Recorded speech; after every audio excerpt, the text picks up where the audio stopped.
everyone, and welcome to the Koala Club podcast, a podcast made by and for international students in Australia. I am Kevin. And I am Trang, and we talk about everything education, work, and lifestyle for overseas students in Australia. Hello, everyone, and welcome back to the Koala Club podcast. Today we have a very special guest, which is a friend of mine. Her name is Nhat Walton, also known as Soleil. And also we have, us regular Kevin and Trang. How are you, Trang? Well, thanks, Kevin. How are you going? Yeah, I'm good too, thank you. So today is our special guest is Nhat, also known by the name Soleil. Now, Nhat was an international student as well. And special thing is she actually got 2 bachelor degrees. One in landscape architecture and the other one is in creative art, majoring in graphic design. Nhat is currently a senior landscape architect for Taylor Palmer Landscape Architect, a very reputable landscaping firm in Sydney, Australia. And Nhat is also a streamer for more than 2 years now with, about 1,300 followers and could be more now. Her stream Twitch goes by the name Soleil.boo. The last special thing about Nhat is she actually designed our cover art and logo for the podcast. So welcome Nhat to the show today and thanks for accepting our invites to be on. Hi, Kevin. Hi, Jang. Thank you so much for having me today. And thank you for your lovely introductions. There's a lot of information that you already give out to the audience. Yeah, all taken from LinkedIn. Soleil. Thank you both of you for having me today. It's a beautiful day today. It is a pleasure for us to have you on. And for our listeners, if you do look at our cover art, so it's that cartoon or painting of me and Kevin, and also a beautiful, cute koala logo that's designed by Soleil. So Soleil has been with us on our podcasting journey from day 0, you can say. My pleasure. I don't know why it's taken so long to actually get her on the show because, Soleil, besides designing our cover art, she's also very talented and has a very interesting background that we certainly want to talk about. Yeah, so why don't we kick off, Kevin? Yeah, sure. Just before we kick off, I also about Soleil LinkedIn, when I was stalking her LinkedIn for the introduction, I find her very interesting, in the about section she wrote, living with a belief that what truly comes from the heart will easily get to the other heart, to other hearts. Like, can we just say how deep that was for LinkedIn, and how impressive I was reading that. This hit so hard. I thought I will always try to live up to that. It's not always easy, but yeah, I do believe that like if you do something with all your heart and with not calculating like what you can get from it, it's easier to get to other people, and that how I get to do all of these study and work and streaming and life in general. Yes, beautiful to hear. Okay, so now let's start with our episode. First question we have is, can you tell us a bit about your 2 bachelor degrees? What made you decide to do 2 bachelor degrees, one after another? And looking back now, do you think those 2 degrees complement each other? Yeah, I guess I always think that the career or the degrees that I study, or being who I am today is actually like kind of destiny. Like sometimes you didn't choose it, but like life will choose it for you. So I came to Australia 12 years ago, and it's not I'm not growing up from like a wealthy family that which can like afford for me to go study abroad, but like I get a lot of help from my uncle and auntie and my grandparents who lived here in Australia. So I'm very grateful to have that opportunity to go to study. And they know like they always want us, their grandchildren, to have a better life. And that one of the reason why they helping us to go here and study and stay here. So before, when I studied graphic design, it's like one of back then graphic design still in the list of like you can apply to stay, and then you get a point to stay in Australia. So I will study interior design in Vietnam at the moment. So I think I finished year 1, I think. That's when I start my process to apply to study in Australia. And I guess graphic design is kind of similar, not similar, but it's also creative. So I guess the main point of all of my study, they always have one main point is being creative. From interior design to graphic design to landscape architect is always have that main point is to be creative. And yeah, that's one of the reason that I chose that, because they have similarity. They just like design and create something out of all of these elements that they let you have in life. And then after I finished, the the government decided to then, okay, we're gonna take it off the list. And then at that point, I stand at the road with 2 directions, that I can continue to work at a graphic design for 2 years, because that time you're allowed to stay for 2 years, and then it's finished. Or either I need to look for another way to then continue the journey to then I can stay in Australia and live here, because I of course you love Australia, because so many opportunity for you here.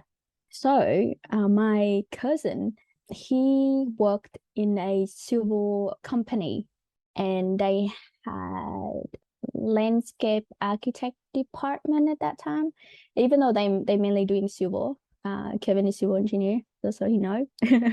And so my cousin was like, if you look for maybe another career, I suggest this to you. At that time I didn't know about landscape architect at all.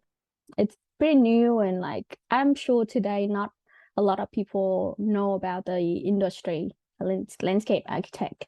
And yeah, I do a little research, and I just the idea of working with plants and trees and the outdoors is really having the first impression, like love at first sight. Like you're like, oh, okay, this is really intrigue you to then you said, oh, maybe I should do this.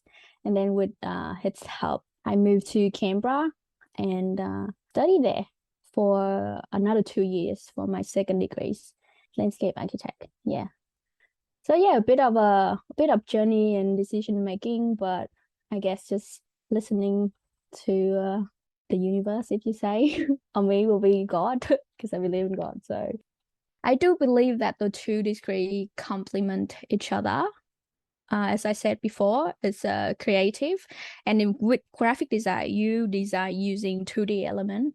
With landscape architect, you create using 3D elements, and you have like a different elements and different software to use it. They both helping. So with the graphic design background, it's helped me to have a better layout when you present an idea on the paper, on the presentations. So it gave me a good eye to pay attention to details. And also, not a lot of landscape architects have a graphic design background, which give you a benefit of graphic layout, font, hierarchy. I think they really complement each other. Awesome. It's amazing to hear how it led you to here and your journey. And yeah, as you said, the universe led you to here, and you're doing what you love, so that's so great. And can't wait to hear more about your current job. But just touching on your studies, and so you've done the 2 degrees at 2 universities, so University of Wollongong and University of Canberra. So what are the differences that you saw between the 2 unis, and there's the study structure of the degree and the environment that you studied in?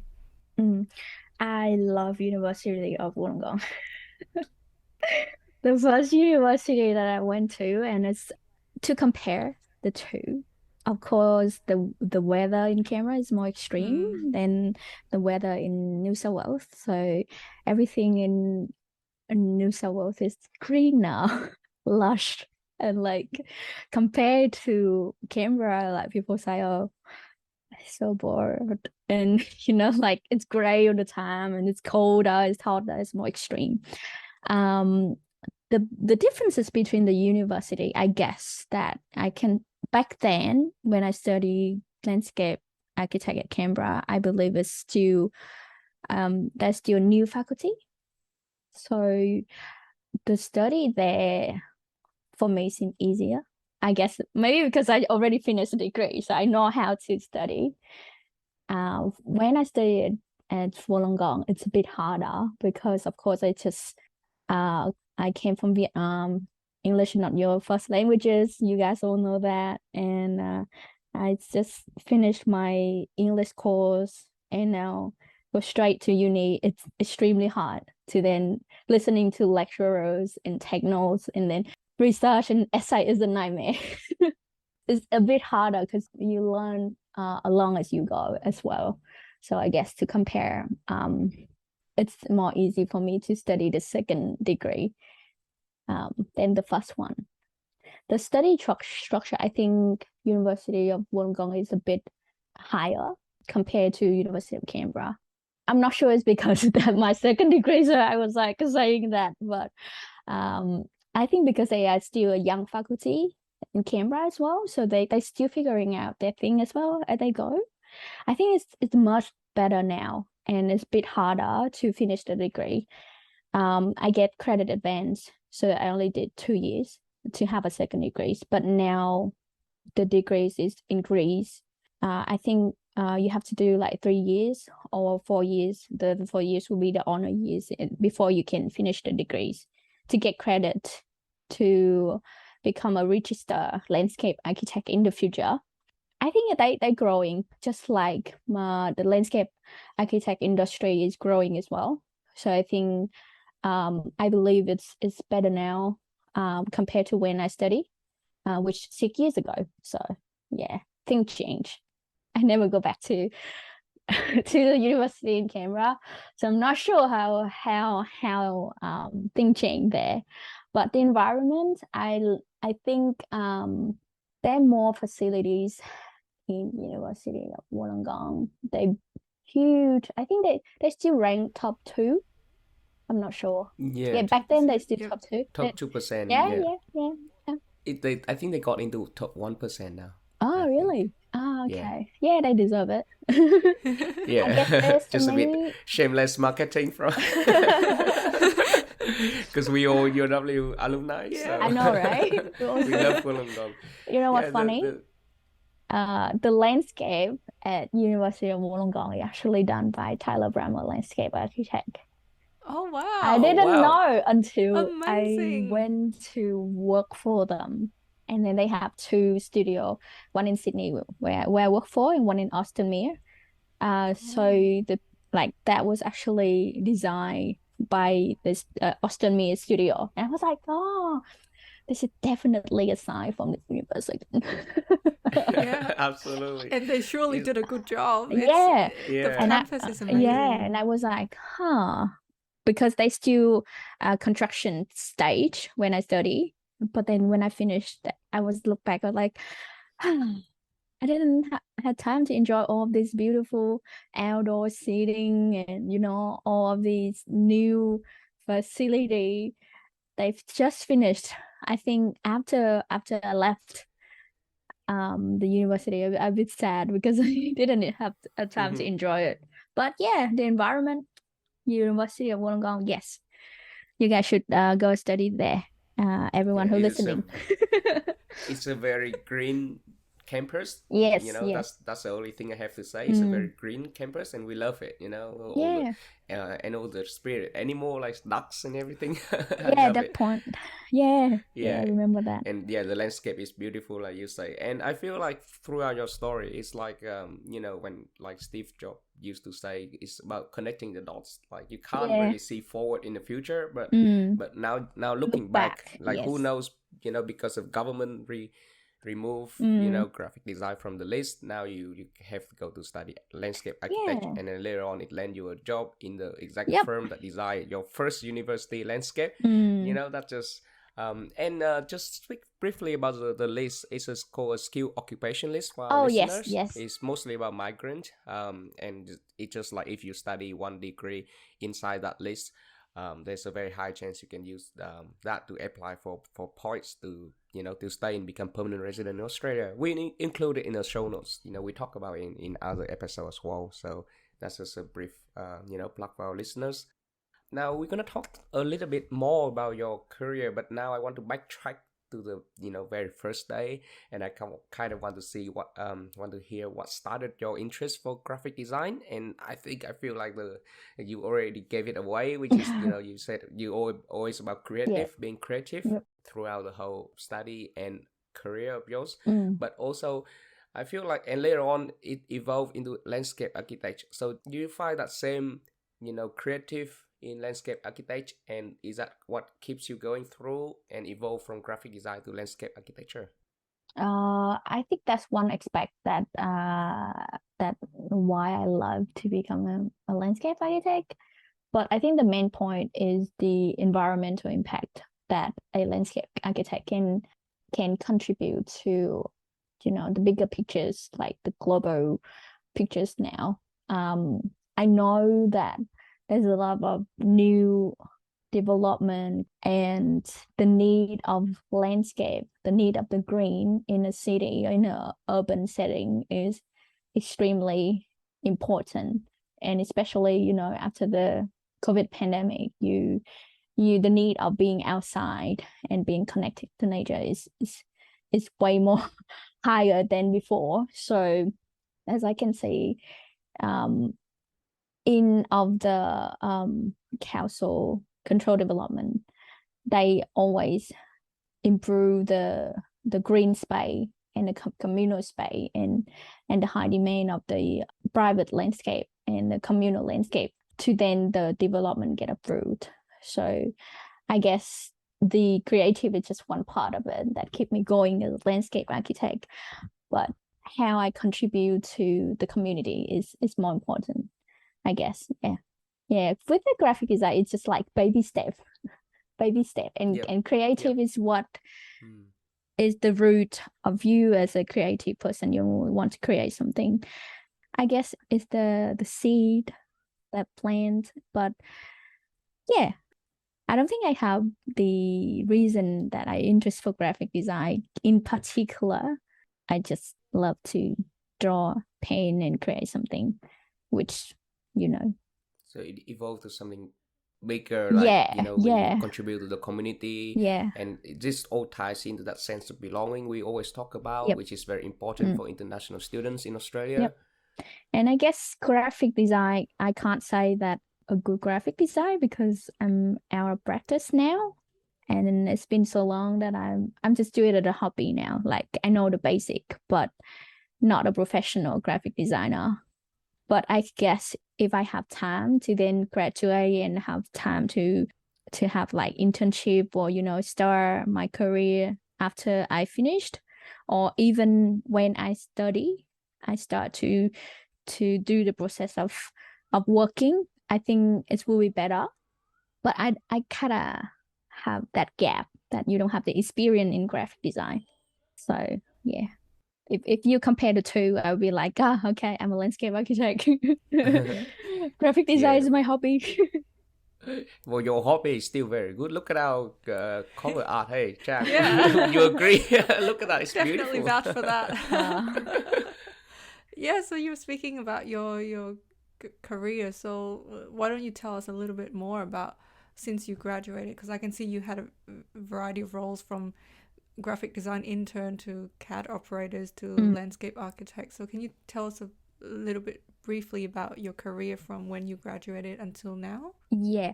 So I think before I graduate, I already have the idea of, oh, I need to have experience in my resume.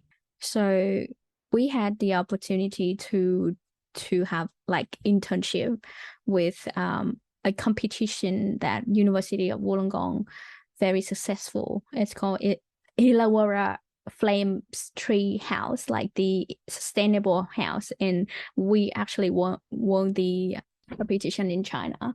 Yeah, I'm just like a tiny part because it's one of our subjects that also count point toward your final years. So we have that opportunities to create graphic for that team.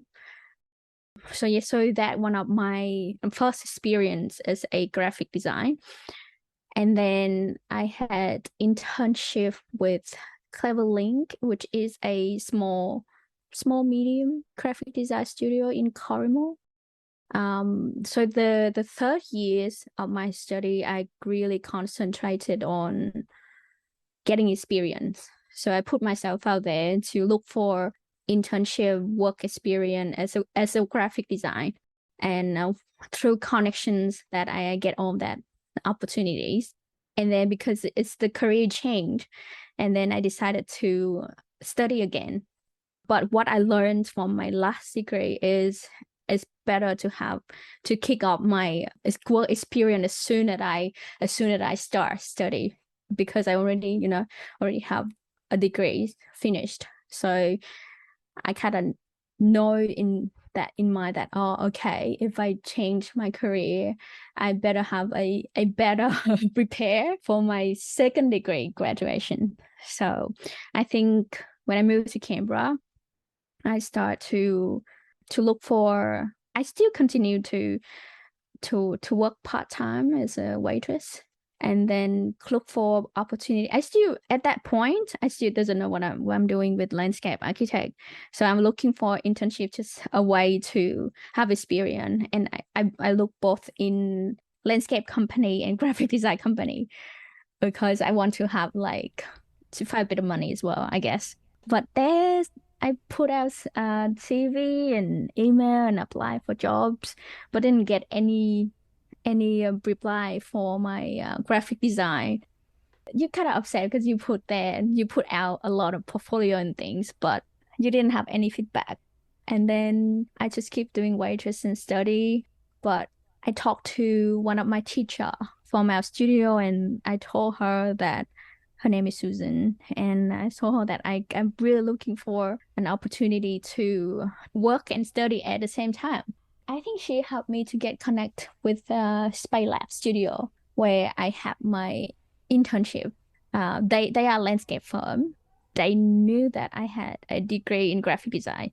So mainly my internship at that point is more about graphic, and I've been doing like design layout for their material templates.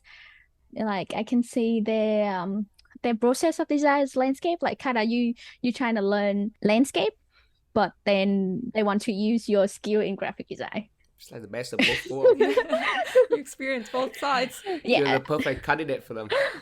Experience both sides. But I actually wanting to do more of landscape thing, but I didn't like they didn't give me that much, opportunity to actually design anything. I think I remember, what did I design? I think I designed enclosure for beans enclosure. It was fun. And do all the graphic template stuff. But it's a good experience. It's a good to put in your resume. And sorry, how long were you there for in Space Lab? I think 8 weeks. 8 weeks, I think. I don't remember exactly. I have to look back. That's okay. Yeah, that's the normal like range of an internship. Yeah, anyway, like, between 2 and 3 months. So the other opportunity is I already mentioned my cousin working in a civil firm, and they have the landscape department, and that my second internship. But I only worked there for one or two times because they just need some people at that time. And then so I help them with creating concept and like Photoshop, in Sketch and using Photoshop. That's my second thing to put on my CV, which is good. Yeah, so I think that my career already start before I graduate. And this is a really good point for you guys. If you international student, I highly recommend that you guys look for opportunity to internship and have work experience while you study, and it's really helpful. Yes, absolutely, right. Like especially, a lot of the degrees is only 3 years in general. So like if you think about it, by the last year, you want to apply for a graduate job, like a job after graduation. Yeah. And then they will ask, do you have any work experience, any internship? So ideally, you should have done or filed an Yep. internship in your second year or something. So that's really early, and you have to start your research around your first year. Yeah. Yeah, the 3 years just fly by, and especially with a career that's so practical like yours, where you have to have hands-on experience. That experience beforehand is even more important. Yeah, I agree. Yeah, so then how did you land your job at Taylor Bremer afterwards? I have to say thank you to Kevin, I guess. It's nothing. It's actually a story. Yeah. So as you guys know, after we graduate, like all the employees always say, "Oh, they want to graduate landscape architect, but with experiences." And you'd be like, "How? How can I have experience? Like I just graduated." After I graduate, I am looking for jobs. So many. Another journey of looking for jobs. Put in CV, portfolio, or you have to create your portfolio, which is like your projects in university, and then together with your resume and cover letter and all of that. I think I got 2 or 3 interviews, but then nothing come out positive. One time when I'm into for my interview, they say that I need to study more. That's what Oh, I said what? to me. I was like, "What? No, I want to work now." That's one. That's one funny thing. It's good that you miss that place. It's Yeah. like you touch a bullet, Yeah, like imagine working in a place where they always suggest you, yeah, hey, go study more, just throw another, 20 grand or something. yeah. And I think my brother is Kevin friends, and then we just like having conversation, and we just like go. I'm a good landscape architect and looking for work, and then Kevin, you was internship at Sydney Sydney Olympic Park Park Council. Council, Yeah. and he got connections. And connection is really important, guys. Yeah. Yeah, through this experience, I have to admit that connection is Yep. so important. Yeah. And I think Kevin helped me to connect with Martin. Yeah, and from there, he got my portfolio, cover letter, and things, and he sent it out to landscape architectural firm.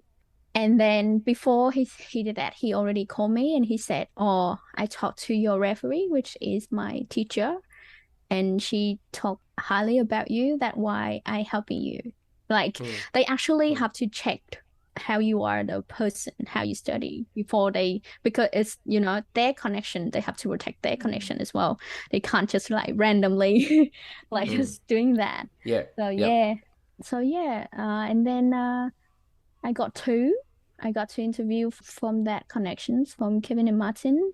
And before Telegram, I had 2 weeks at Redbox just to fill in the time because some people up there was on holidays and they need someone. It's good. It's good as CAD operator. I have experience in CAD at that time and helping out. So when I go to Telegram, I already have experience with using the programs, which is good. Short time, but it's really good. And then at Telebramos after the interview, and they love to have me, and I moved back to Sydney, and I'm here for 6 years now, working for the company. Yeah. So before you start, when you were interviewing for Taylor Bremer, were you still in Canberra? Yes. Oh, okay. Yeah, I still live in Canberra and travel to Sydney for the interview. Yeah, I remember vaguely now that I think I was meeting you and your brother at a dinner or something in Sydney, and we talked about it, and that's how I I know Mm. you were looking for a job in Sydney. Mm. This is a funny story because I was actually, just trying to network my way through Senior Olympic Park Council, trying to get myself a senior engineer job, and there's no results. But then I'm even more than happy that I could find myself a job, is that I can, introduce Soleil. Yeah. But the important pivot point about this story is, well, first we have to give kudos to Martin because, not many people would be so helpful. He takes his own time to review your portfolio, calling your referee and everything, and even I saw his email, and he sent it out to like lots of landscape architect design firm, right? But the secondly, which is the most important thing here, is Soleil has her own portfolio and everything like ready to go. I didn't even see Soleil portfolio, but I heard about it when she was talking about it. So when I talked to Martin and say, check out this girl, she got a beautiful, perfect portfolio. You wouldn't believe it, Yeah. I haven't seen it, but I trust in Soleil. And when I present to Soleil email, she just send him the portfolio, all the side projects, all the experience ready to go. And that make it so much easier for Martin to review and recommend her to somebody in the industry. Everyone asks, how can you get a graduate job without experience when they ask for your experience? Well, the experience here doesn't have to be you working for a company in the industry, right? You can create your own experience. Like you can just make your own personal project. If you're a civil engineer, maybe you should design something in AutoCAD or something and show it. If you're an accountant, maybe you just do it yourself, like a balance sheet, with some trick in Excel, showing them that very high advanced Excel formulas. So just stuff like that. Be creative and think of your own personal project. If you can show them that here's what I did in my own time and effort, and I shouldn't have any problem tackling the industry problems. Yeah, and the third point is just keep trying. Yes. Exactly. Yeah. Don't give up. Don't give up. Yeah. So I think you touched a bit on your graphic design days as an intern. So how about you tell us a bit more about your day as a landscape architect?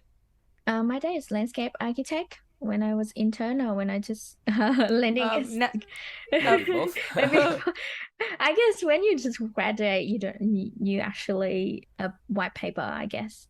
Not really white paper, you study, but in terms of work environment, you white paper. When I started, I guess the most important thing is be initiative. So you don't wait to finish one job. So you have to estimate, okay, this job gonna took me 2 hours. I'm gonna do it in 2 hours. But then what am I gonna do after this? So you don't wait until you finish that job. You have to talk to your senior, talk to someone above you, then say, oh, okay, I got 2 hours and I will finish this job. Is there anything else I can do after that? So you gave them the impression that, oh, you're eager for work. You're not waiting for people to tell you what to do. You are ready to work. And they will see you as someone who a team player who looking for more work to do, not just a lazy person just try to finish 8 hours a day kind of things. So I think that's the most important thing that everyone who graduate need to remember, because you need to prove yourself, I guess. So people see that, okay, Yeah. this person is hardworking. Will help you grow, and also other people will like have time to then think about what to give you next. So they will see your different skill set. For example, as landscape architect, I can work handscape. I'm not sure other landscape architect is just talking about myself. So I can do handscape, I can do Photoshop, I can do like all the Adobe programs. So that's another thing that you have to learn as well. Beside of your working hour, you need to look into improving your skill. So that will be like a different skill set to talk about. But yeah, a day of a landscape architect. When I started, it's slow. It's you're new, you just listening to other people, you look and you observe and you learn, and you take note in the meeting and take note as you go when the senior and the more director talk to you about projects. You will take note, you will then research all that kind of things. But then when you work there for like 3 years, you kind of know what to do as well. So you're kind of growing up. It's kind of different now because I don't know, the industry is crazy. There's a lot of jobs, but not enough people. So if you're listening, we need more landscape architect, guys. Need more landscape architect. Need more landscape architect. Please come study and work as landscape architect. It's really fun. Yeah, day is very interesting because you're working with pen and paper. That's my favorite part. And you are working with different brief. So we had a variety of projects like residential, streetscape, subdivision, playground, senior living, aged care. That what we used to be really famous for is aged care industry. But since I came to the company, we like expanding. We do a lot of school, university now. What else? Big council playground and sport field and like master plan, like big master plan.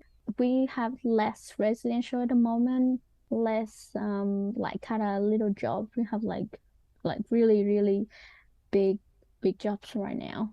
Hospital and kind of things. Yeah. So, sorry, when you say pen and paper, you always like start your project with like you drafting out by hand, or is it depends on project?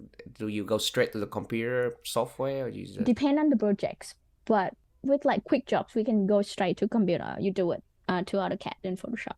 But with like bigger projects, we always encourage people to print things out, to have a tracing paper, to use pen.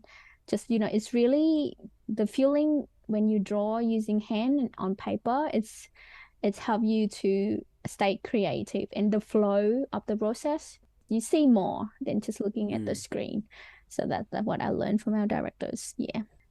It's very similar to like say in the accounting and finance field as well. Like we do a lot of things on the computer. We review like financials and data on the computer, but sometimes you miss things if you're looking at the computer screen. Sometimes so you just print out a set of like financial data and just have it on paper in front of you and go through it with a pen. Then you identify more errors or things that you've missed. So Self-familiar, yes. Yeah, one similarity between our roles. I think we all cross paths somehow. Yeah, I think in the like mindset and how to work, it's similar things. Yeah. So compared to say now that you are promoted to a senior landscape architect, congratulations by the way. Thank you guys. What do you feel is a key difference during your normal day and your task between like say a current junior or just a normal landscape architect and now a senior landscape architect? Yeah, so with my new role at the company, now I have to be also respond for the junior, like helping to train, to bring everyone to higher levels because because you are senior, but you also need people. How do I put it? Like it's not they are new, they are graduate, and it's kind of you see yourself in them, like like 6 years ago, like when you just started as a senior, you just try to pass on what you learn and what can help them to grow as well. So I think that's the big difference. So when I started, we don't really have a close senior like my role now with the other junior. So for now, the company try to have the relationship between the senior and junior, which is different compared to when I started. Like I don't have people like me to then help me to answer the question about research, about using programs, about when to do DA development, what is the requirement, when to do the tender, what is the requirement. Like we don't have that before. So that what we're trying to do now, to have that close relationship. Before sometimes I feel like I just try to, like as I said, try to observe to see. Like I guess because maybe I'm a shy person at that point as well. I didn't ask a lot of questions. So I think that's another point to remember. If you new to the industry, you need to ask a lot of questions than what I learned. That's better. So now I always say to the junior, if you don't understand anything, just ask. That's what I learned. So I think it's good to ask questions. But another point is not every question need to be asked, because you need to do your research first. Yeah. That's something that's struggling as well, because like they will love you more if you do research before you ask them, right? That's what I like as well. I don't like the junior to come to me and like no need to ask me that. How to do this that I can easily find on Google. Just ask Google first, guys. And if you really struggle. Funny you mentioned that, because I always remember this advice from your cousin actually.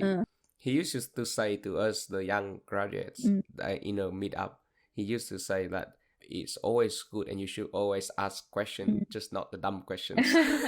Yeah, do a little research first before you ask. Yeah. And you can say, oh, I have this question, I research, and I have this information. Is it right? Is it correct? Yep. And it's better. Yeah. And that show your initiative too, right? Yeah, I agree. I remember very vividly one of my junior civil engineer job. I have a direct manager, a boss that is only like 2 years older than me.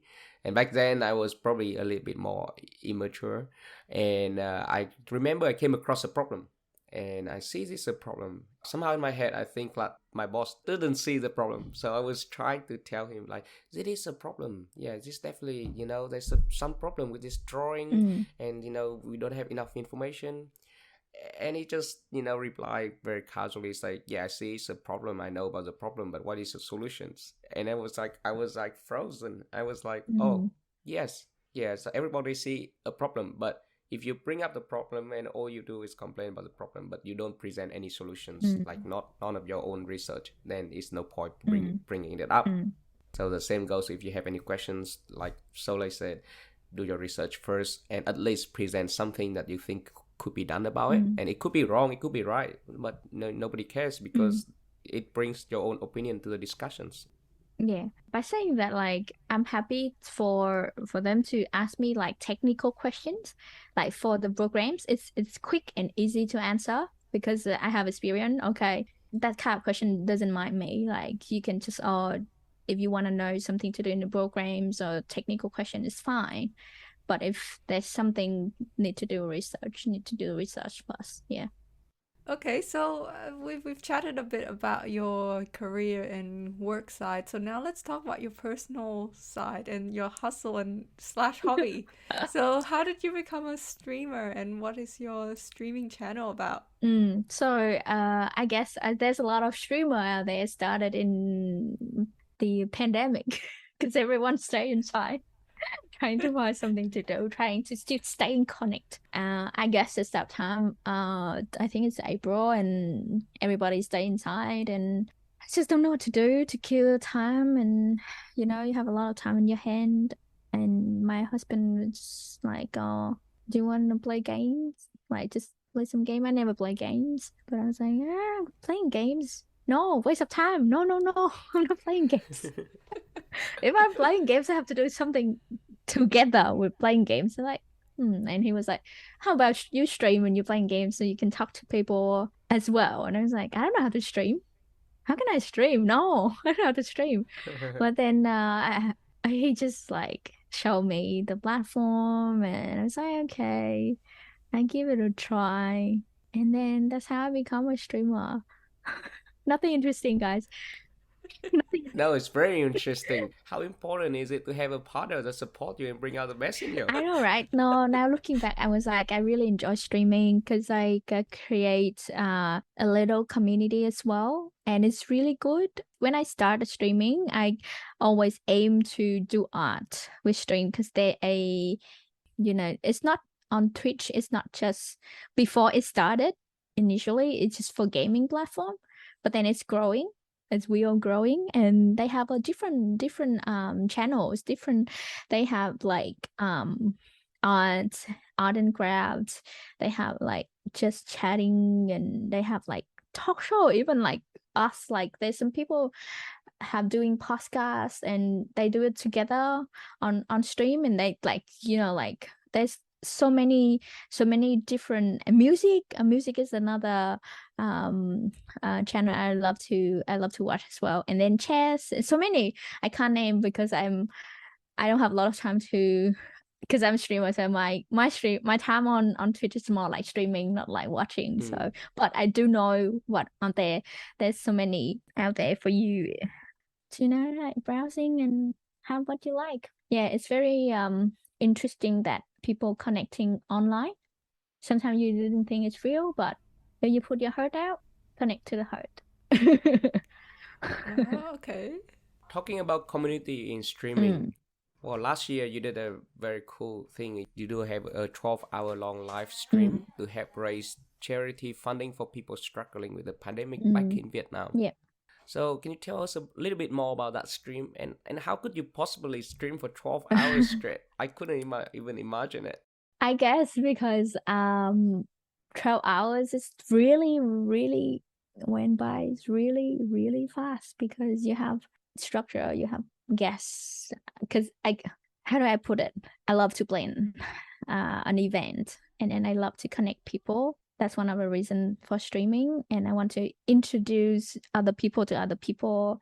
I want to be a bridge so other people can know other people, and then maybe they spark each other and they can connect. I don't know. I really like the idea of being dot that you said before, and just connect people with people.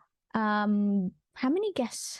7 or 8, and then everyone was like 2 hours, 1.5 hours, and if you divide it out, it's not much. It's already like the time is already gone by. Yeah, so I guess I can do it because I have a lot of support from family, from friends, from my community online, and the support from people. I couldn't do it by myself. Like before I make decision to do it, was just thinking, oh, I can just have my own pocket and just help like tiny, if whatever I have, I just help it. But then I feel like no, I can do more. I can ask people, and then I can be that point for people to then know about our struggle back in the hometown, and they can help, because the more help the better, isn't it? And Yes. and you kind of want to spread that. It's called Raising Hope is the event name, and it's kind of giving hope out there, because you never know who watching your stream. That's a very interesting about streaming as well. You never know who watching in silent, because people can watch you without interact. You don't know who watching, so you just try to spread the hope, raising some hope in the dark time, pretty much at that time. How much did you raise? I think more than 2K Australian time. Not Australian dollar, Australian time. Like 2,000 Australian dollars may not sound that much in here, but I know it's huge money in Vietnam, especially to those people struggling with the pandemic, right? So that was such a meaningful event that you did, and to connect everyone like that and to raise that amount of money, and not just money, but the awareness about the problem, right? There may be people after that stream will go donate by themselves. Yeah, and help other in their community. Exactly. Yeah. And that does show, again, your great initiative, and also that sense of belonging to the community. Yeah. And you show that you care about the community, not just any community, not just the community in Australia, but also from your hometown. Yeah. Yeah, it's a wonderful event. Yeah, I like still like sometimes I try to do a charity each year. So yeah, hopefully I can do something before the end of the year. And every year will be different charity theme. But the main idea is to raising hope and to remind people that the more you give, the better you receive, I guess. Yeah. Hopefully we can join your next charity stream. Yeah, be one of the special guests, Koala Club podcast. Welcome. Absolutely. And then I will interview you guys back.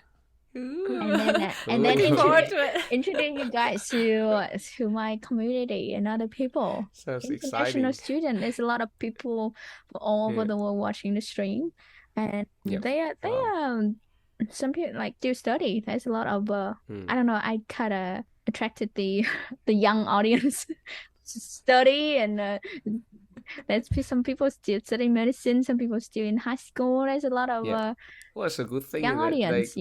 because they can find someone to look up to and give inspirations Pressure on for their me. journey.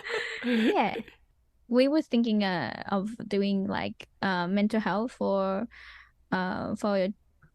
either one or two organization in Australia. Yeah, so hopefully I can plan that soon, and you guys can come and join us on the live stream. For sure. Yeah, sounds great. Sounds great. Okay, so what is the future hold for you? So do you want to continue your landscaping architecture journey or even become a professional streamer? I don't think I don't have enough time to become a professional streamer. And just like a casual streamer, I guess, because it took a lot of time to become successful professional streamer. It took a lot. Like if you want to go into that land, talk to me. You can you guys can find me and DM me. I tell you, there's lots of time put in online, a lot of topic, a lot of aspect if you want to be successful professional streamer. But I don't think it's for me. I'm just trying to have a like my own community and a channel for me to do art and to spread my love for art and connect with people and have a bit of a me time, just something you create and inspire other people. But I'm still being a landscape architect. I have my art on the side that I still trying to establish maybe. At the moment, my drawing and painting is like commission based and just as a commission. But I'm not sure if I can make money with my art. It's kind of always give me pressure to then having to do art for money. So I'm still thinking about that. So yeah, the art side of the streaming part is kind of still there, but now with someone later on the way as well, so I have to think about that. But I think the landscape architect is always there for me because I love my job. So let's see. I don't know. I don't have a clear 100% sure. I'm more a drifter. I just plan a certain. I don't plan for like way ahead, but like I plan when it's calm. So yeah. Most of the times, that's the best way to go, actually. I don't know. Yeah. But definitely try to stream more in the future, but no pressure though, because you have to have fun when you stream. Otherwise, people will say that if you go live and you don't have that energy, it doesn't worth their time and also your time. So yeah. So hopefully I can be back with my art stream, with my casual streaming time. And my next goal is to have a charity stream and and having a bit of comeback after a break from streaming and raising some money, I guess, to help other people. Well, we're certainly looking forward to that. Okay, so thanks, Soleil, for coming on today on the show. A lot of wisdom being shared and a lot of inspiration too, I'm sure, for our listeners as international students who's on their journey or started out. Yeah, so thanks for coming on. For our listeners, thanks for listening to this time. And if you enjoy the episode, please follow us on Facebook, the Koala Club Podcast, or Instagram. And, we also on Spotify, Apple Podcasts, and Google Podcasts. Yes, and if you do want to check out Soleil's work on Instagram and check out her streaming, Soleil, can you tell our listeners where they can find you? Oh, first of all, thank you, Kevin and Jang and Koala Club Podcast for having me today. It's a pleasure to share a little bit of my journey with your listeners. I'll say viewers. It's all right. We on YouTube now too, so there's a viewers yeah. there. Okay. Just my handle will be Soleil.boo, SOLEILBOO. And you guys can find me on either Twitch or Instagram. And if you love art or just simply want to connect, give me a follow. and I hope to see you when I live. Awesome. Thank Thanks you guys for tuning guys. in. Thank you so much for listening.